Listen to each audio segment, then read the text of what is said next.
ಇಂದೇ ಡೌನ್ಲೋಡ್ ಮಾಡಿ ಮತ್ತು ನಿಮ್ಮ ನೆಚ್ಚಿನ ಶೋಗಳನ್ನು ಆನಂದಿಸಿ. ನಾವು ಅನ್ಕೊಂಡಿರೋ ಥರ ಆಗಬೇಕು ಅಂದರೆ ನಾವು ಕಾಲಿಗೆ ಬೀಳಲೇಬೇಕು.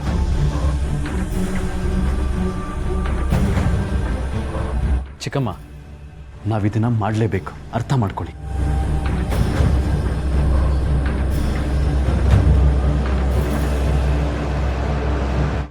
ಅರ್ಥ ಮಾಡ್ಕೊಳ್ಳಿ ಚಿಕ್ಕಮ್ಮ.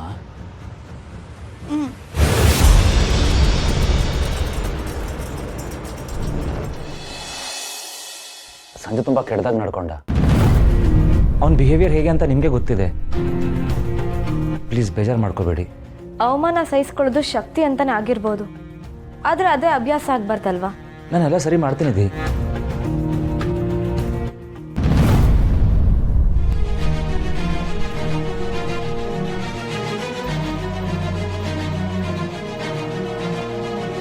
ಓ ಖಾಲಿ ಬಿಡು.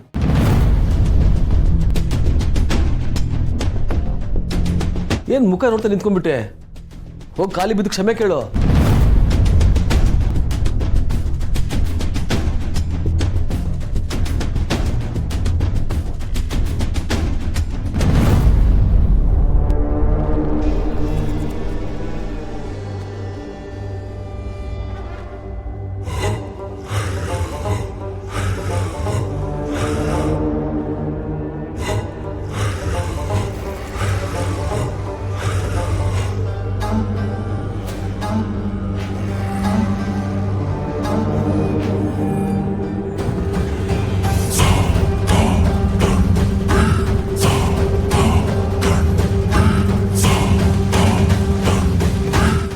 ಸಾರಿ ನಿಧಿ.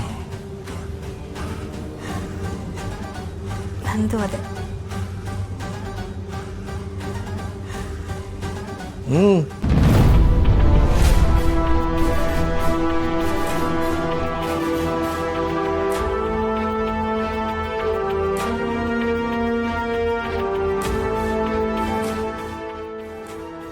ಅಪ್ಪ ಇದೆಲ್ಲ ಏನು ಮಾಡ್ತಿದ್ದೀರಾ?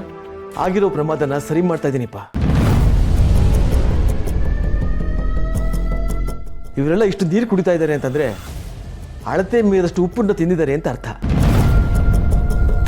ಶಾಂತಮ್ಮ, ಏನಾದರೂ ಕೆಟ್ಟದಾದ್ರೆ ನಾವು ಎರಡು ರೀತಿಯಲ್ಲಿ ಯೋಚನೆ ಮಾಡಬೇಕು. ವ್ಯಕ್ತಿ ಮುಖ್ಯ ಆದರೆ ವಿಷಯನ ಮರಿಬೇಕು. ಅದೇ ವಿಷಯ ಮುಖ್ಯ ಆದರೆ ವ್ಯಕ್ತಿಗಳನ್ನ ಮರಿಬೇಕು. ಇವರೆಲ್ಲ ನಿಮ್ಮವರು, ನಿಮ್ಮ ಜನ. ಇವ್ರನ್ನ ಕ್ಷಮಿಸಿ ಅಂತ ನಾನು ಕೇಳ್ಬೋದು, ಆದರೆ ಇವರು ನಿಮ್ಮ ಕ್ಷಮೆಗೆ ಯೋಗ್ಯರಲ್ಲ. ಆದರೆ ನೀವು ಬಹಳ ಎತ್ತರದಲ್ಲಿದ್ದೀರಿ ಅಂತ ನಾನು ನಿಮ್ಮ ಮಾತನ್ನು ಕೇಳ್ತಾ ಇದ್ದೀನಿ. ದಯವಿಟ್ಟು ನೀವು ಇವ್ರನ್ನ ಕ್ಷಮಿಸಬೇಕು. ಕ್ಷಮಿಸೋ ಅಂತ ತಪ್ಪು ಅವರೇನೂ ಮಾಡಿಲ್ಲ ಬಿಡಿ. ಏನೋ ಮನ್ಸಿಗೆ ಅನ್ನಿಸ್ತು, ಆಡ್ಬಿಟ್ಟಿದ್ದಾರೆ ಅಷ್ಟೇ. ನಾಳೆ ನಿಮ್ಮಿಬ್ಬರಿಗೆ ವಿಶೇಷ ಕಾದಿದೆ. There is a surprise. ಏನಪ್ಪ ವಿಶೇಷ ಕೇಳ್ಬೋದಾ? 7 ತಿಂಗಳಿಗೆ ಹುಡ್ದವ್ರಂಗೆ ಆಡ್ತೀಯಲ್ಲ. ಸರ್ಪ್ರೈಸ್ ಅಂದ್ರೇನು? Surprise is always surprise. ನಾಳೆ ಬೆಳಿಗ್ಗೆ ತಯಾರಾಗಿರಿ. Good night.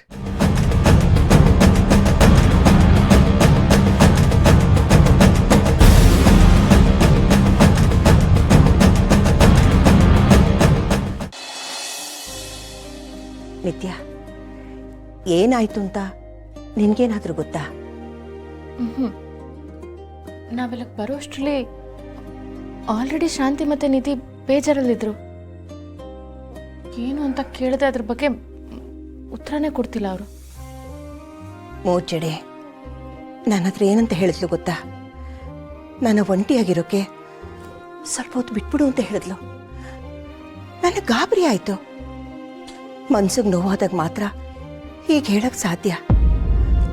ಅವಳು ಯಾವತ್ತೂ ನನ್ನ ಹತ್ರ ಈ ರೀತಿ ಮಾತಾಡಿರ್ಲಿಲ್ಲ.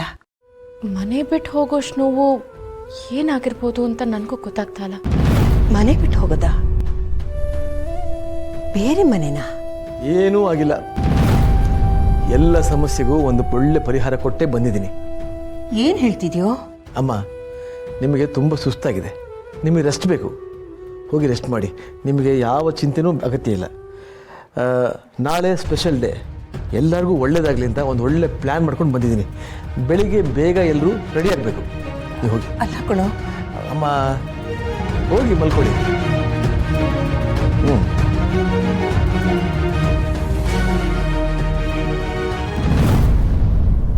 ನಿತ್ಯ, ಇವತ್ತು ನಮ್ಮ ಮನೇಲಿ ಏನು ನಡೀತೋ ಅದು ತಪ್ಪೆ. ನಿಧಿ ಮತ್ತು ಶಾಂತಮ್ಮನ ಮನಸ್ಸನ್ನು ನೋಯಿಸೋ ಕೆಲಸನ ನಮ್ಮ ಮನೆಯವ್ರು ಮಾಡಬಾರ್ದಾಗಿತ್ತು. ಇನ್ನೊಬ್ರಿಗೆ ನೋವಿಸಿ ಅವಮಾನ ಮಾಡೋದು ತಪ್ಪು ಅಂತ ಗೊತ್ತಿದ್ರು ಪದೇ ಪದೇ ಅಂತ ಕೆಲಸ ಯಾಕೆ ಮಾಡ್ತಾರೆ ಅಂಕಲ್? ಇವತ್ತು ನಾನು ಸರಿಯಾಗಿ ಎಲ್ರಿಗೂ ಪಾಠ ಕಲಿಸೇ ಬಂದಿದ್ದೀನಿ. ಇನ್ನು ಮುಂದೆ ಇಂಥದ್ದೇನಾದರೂ ನಡೆದ್ರೆ ನೀನು ದನಿ ಎತ್ತಬೇಕು. ಹೊರಗಿನವ್ರ ಥರ ಇರಬಾರ್ದು. ನೀನು ಈ ಮನೆ ಸೊಸೆ, ಅದನ್ನು ಮರಿಬಾರ್ದು. ಯಾರೇ ತಪ್ಪು ಮಾಡಲಿ ಅವ್ರ ತಪ್ಪನ್ನ ತಿದ್ದೋ ಅಧಿಕಾರ ನಿನಗಿದೆ. ನೀನು ಧೈರ್ಯವಾಗಿ ನಿಂತರೆ ನಿನ್ನ ಹಿಂದೆ ನಾನು ನಿಂತ್ಕೋತೀನಿ, ಸಪೋರ್ಟ್ ಸಿಸ್ಟಮ್ ಆಗಿ. ಅರ್ಥ ಆಯ್ತಾ?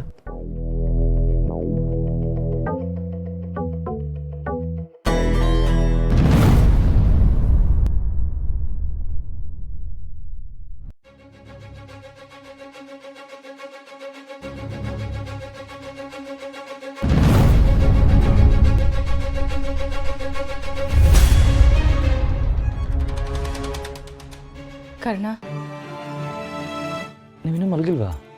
ಮನೇಲಿರೋರೆಲ್ಲ ಇಷ್ಟೊಂದು ನೋವಲ್ಲಿರ್ಬೇಕಾದ್ರೆ ನನಗೆ ನಿದ್ರೆನಾದ್ರೂ ಬರುತ್ತಾ ಹೇಳೋ?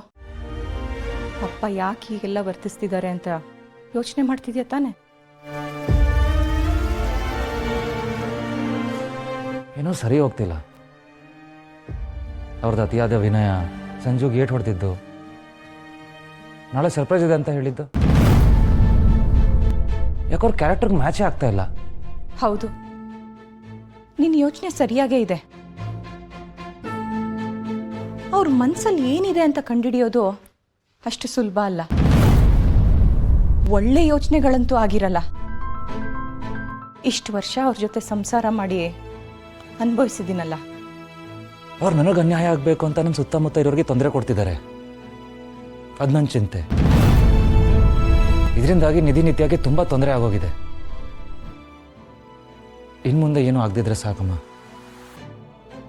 ಇಷ್ಟು ವಿಚಿತ್ರ ಅಲ್ವಾ? ಕೆಲವೊಬ್ರು ಒಂದು ಹೊತ್ತು ಊಟಕ್ಕೂ ಎಷ್ಟು ಒದ್ದಾಡ್ತಿದ್ದಾರೆ. ಒಬ್ಬ ಮನುಷ್ಯ ಖುಷಿಯಾಗಿರೋಕ್ಕೆ ಏನೆಲ್ಲ ಬೇಕು ಎಲ್ಲ ಇಲ್ಲಿದೆ. ಆದರೆ ಅಪ್ಪನಿಗೆ ಅದನ್ನು ಖುಷಿಯಾಗಿ ಅನುಭವಿಸೋ ಮನಸ್ಥಿತಿನೇ ಇಲ್ವಲ್ಲ. ದ್ವೇಷ, ಅಸೂಯೆ,